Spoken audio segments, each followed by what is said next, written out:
విశ్వామిత్రుడు చెప్తున్నాడు రామచంద్రమూర్తితో, బాలకాండ ఇవాళ నేను రామాయణంలోంచి అనుసంధానం చేస్తున్నాను, అది వినడం చాలా మంచిది అని కుమార సంభవానికి.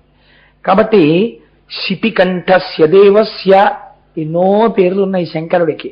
ఏం వాల్మీకి మహర్షికి ఈ పేరే దొరికింది అంటే శితికంఠస్య దేవస్య అని. మీరు శివాష్టోత్తరంలో చదువుకుంటున్నారు కదా, శివకంఠ శితికంఠ అని. ఏ శితికంఠ అన్న మాట ఎందుకు మాట్లాడాలి? రుద్రాధ్యాయంలో నమో నీలగ్రీవాయచ శితికంఠాయచ అని ఉంది. నీలగ్రీవాయచ శితికంఠాయచ. నీలగ్రీవాయచ అంటే కంఠమునందు నల్లని మచ్చ ఉన్నవాడు. ఈ నల్లటి మచ్చ పుట్టుకతో ఉంది అని మీరు చెప్పాలన్న అనుకోండి, ఆయనకు పుట్టుక ఉండాలి కదా. ఆయనకి పుట్టుకుందా? ఆయన ఎప్పుడు పుట్టాడో ఎవరికి తెలియదు. అందరికన్నా ముందు ఆయనే ఉన్నాడంతే లోకంలో, పరబ్రహ్మం తప్ప ఆయనకి పుట్టుకేమిటి? కాబట్టి నీలగ్రీవాయచ అనగానే పక్కనే వేదం ఏమంటోంది? శిపి ఇష్టాయచ అంటోంది. ఆయన ఎందుకు పిలవాలి అలాగా అంటే, అబ్బాయి ఆయన మొట్టమొదటి నుంచి నీలగ్రీవుడు కాడు. ఆయన్ని మొదటి నుంచి చూస్తున్న వాళ్ళు ఎవరున్నారో, బ్రహ్మలున్నారు, అమ్మవారు ఉంది పక్కన. ఆయన కంఠమునందు నల్లటి మచ్చ మొదట్లో లేదు. ఆయన కంఠం ఎలా ఉండేది? శంఖంలా ఉండేది, తెల్లటి కంఠం. ఈ తెల్లటి కంఠం మీద ఓ నల్లటి మచ్చ వచ్చింది, చిన్న మచ్చ. ఇది ఎప్పుడు వచ్చింది? హాలాహల భక్షణం చేసినప్పుడు వచ్చింది. ఎందుకు చేస్తాడు హాలాహల భక్షణం? లోకాన్ని రక్షించడం కోసం చేశాడు. ఇప్పుడు ఈ శ్లోకంలో శితికంఠస్య దేవస్య అండంలో ఏమిటి రహస్యం? వాల్మీకి మహర్షిదే. తెల్లని కంఠాన్ని నల్లటి మచ్చ తెచ్చుకున్నవాడు. మనం ఏమాత్రం అందంగా లేకపోయినా కూడా లోకానికి మనం అందంగా ఉంటాం కదా. ఓ చిన్న మచ్చ ఒకటి వచ్చింది అనుకోండి, డాక్టర్ గారి దగ్గరికి వెళ్ళి ఎన్ని మాత్రలు వాడతామో ఆ మచ్చలు పోవడానికి. కానీ అసలు మచ్చ రావలసిన అవసరం లేనివాడు, అంతటి తెల్లటివాడు స్ఫటికమణి నిభం మచ్చ తెచ్చుకున్నాడు. ఎందుకు మచ్చ తెచ్చుకున్నాడు? లోకం కోసం హలాహలం తాగి, అంటే సంకేతిస్తున్నారు. లోకం కోసం హలాహలం తాగగలిగిన వాడు ఇప్పుడు లోకం కోసం కుమారుణ్ణి ఇస్తాడు. లోకమనందున్న వారి మర్యాద నిలబెడతాడు. ఎలా నిలబెట్టాలి? బ్రహ్మజ్ఞాని అయినటువంటి సనత్ కుమారుడి కోరిక నిలబెట్టాలి. దేవతలకి రక్షణ కల్పించాలి. ఆ కోరిక కోరుకున్నటువంటి తారకాసురుడు కోరినప్పుడు చతుర్ముఖ బ్రహ్మగారు తథాస్తు అన్నారు. తథాస్తు అన్నారు కాబట్టి తన యొక్క తేజస్సులోంచే కుమారుడు పుట్టి తారకాసురుణ్ణి సంహరించగలిగినటువంటి మహావీరుడిగా ఒక కుమారుణ్ణి కనాలి. కానీ ఆ తేజస్సు పార్వతీదేవి యందు ప్రవేశించకుండా ఉండాలి. ఎందుచేత? నీకు మాత్రమే కుమారుడిగా ఉంటాను అని సనత్ కుమారుడు అనడం వల్ల పార్వతీదేవి సంబంధం ఉంటుంది. కానీ ఆ తేజస్సు అమ్మవారిలో ప్రవేశించి అమ్మవారి యందు గర్భముగా పెరగడానికి అవకాశం ఉండకూడదు. ఇన్నిటినీ ఏకకాలమునందు నిలబెట్టగలిగిన వాడు. దీనికోసం లోకం తన మీద నిందలు వేసినా మత్సపడ్డానికి సిద్ధంగా ఉన్నవాడు. కాబట్టి శితికంఠస్య దేవస్య దివ్యం వర్ష శతంగతం.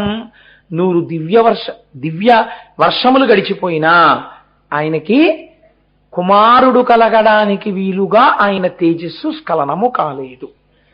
ఈలోగా ఎక్కడో ప్రారంభం కావాలి కదండి. మరి ముడి విడిపోవడం అన్నది ప్రారంభం కావాలి కదా. మొట్టమొదట శివమాయ ఎవరి మీద ప్రసరించింది? దేవతల మీద ప్రసరించింది.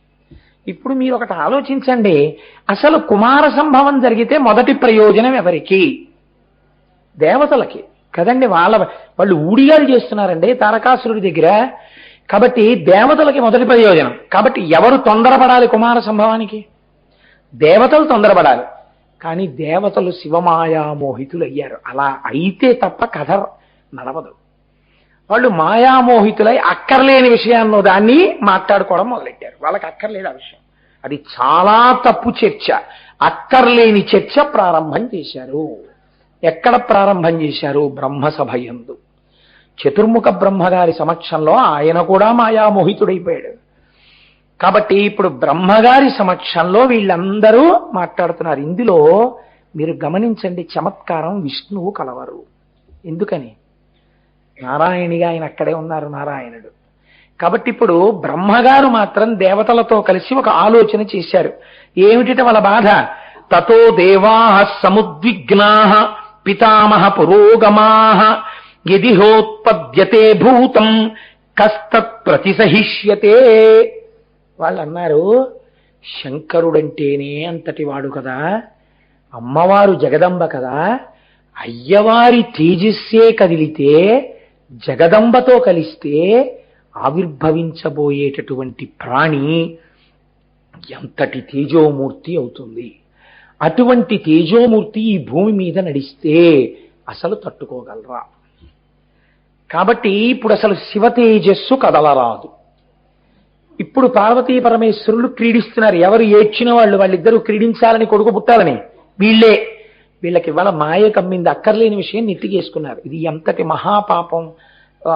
పెళ్ళైపోయిన వాళ్ళకి పిల్లలు పుట్టకుండా ఉండాలని ఆలోచన చేసి వాళ్ళని వెళ్ళి అడగడం అంటే అసహ్యకరమైన విషయం. అది ఇంతకన్నా ఇంకా సభాముఖంగా చెప్పడం కుదరదు. కాబట్టి ఇప్పుడు వీళ్ళు ఏం చేశారు అంటే అందరూ కలిసి పరమశివుడి దగ్గరికి వెళ్ళారు.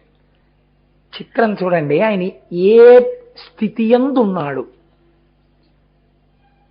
కామక్రీడ యందు పార్వతీదేవితో కలిసి విహరించుచున్నాడు. అటువంటి వాడు దేవతలు తన కొరకొచ్చారు, చతుర్ముఖ బ్రహ్మగారు వచ్చారంటే దర్శనం ఇవ్వడానికి బయటికి వచ్చారు.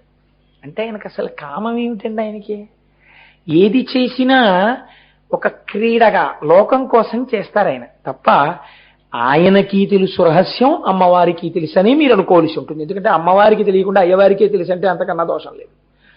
కాబట్టి ఇప్పుడు శివుని వీళ్ళు చాలా తెలివైన వాడు. అసలు ఎవరు తెలివైన వాడో వాడు మౌనంగా ఉన్నాడు, ఎవరు తెలివి తక్కువ వాళ్ళో వాళ్ళు మాట్లాడుతున్నారు.